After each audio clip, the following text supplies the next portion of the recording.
Goeie. Televisie Friesland? Dat dacht ik al. Ja, goeiemorgen. Goedemorgen, Jan Brouwer. Nou, ik ben hier met de beermal ontzaaien. Die zeggen deze heb jij hem niet lezen. Deze meer naar de kop bijt. En toen hebben we die boer vregen of die bij hem de wei hadden mogen. En toen heb ik vregen of we deze beermal gaan mogen. En zo ben we hier bij deze beermal. Oké, is het wat liefhebberij? Het is voor de liefhebberij, ja. Ik heb een houtkachel, dus dan mag je wat hout hebben. Dan mag je op het eerst eens even in een beermal. Ja. Maar het is zo gezellig, hè? Als de kachel aan hast, het roept lekker, het vlamkes jost.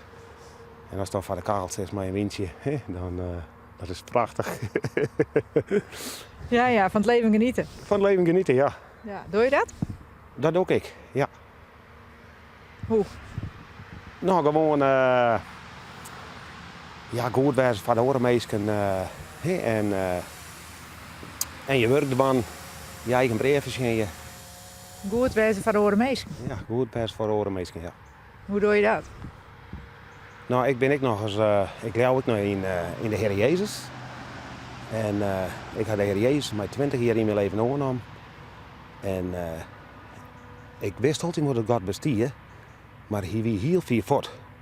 En toen zei een mos aan mij, du hast de Heer Jezus net in die hart. En du hast de Heer Jezus wel in die verstaan, maar net in die hart. En hij zei, dan moest u op een knibbels gaan en vraag je de Heer Jezus om in je leven te komen. Ik ben op een knibbels gegaan en toen ervaarde ik niks. Maar 3 dagen later wel. Toen brandde er een vuur in mijn hart. En toen wist ik dat de Heer Jezus in mijn hart kwam te wijnen. En toen ben ik heel nog verloren als meisje. Oh ja?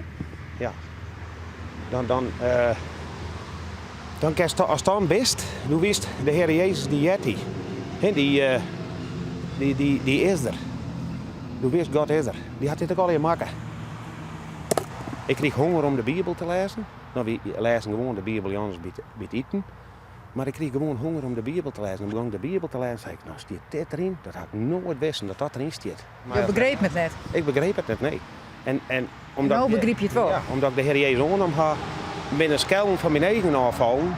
En nou trots je ook dat. Nou, als nou de Bijbel leest, dan denk je, blikje, dat staat er. Ja. Wat mooi van je. Dat is prachtig, ja.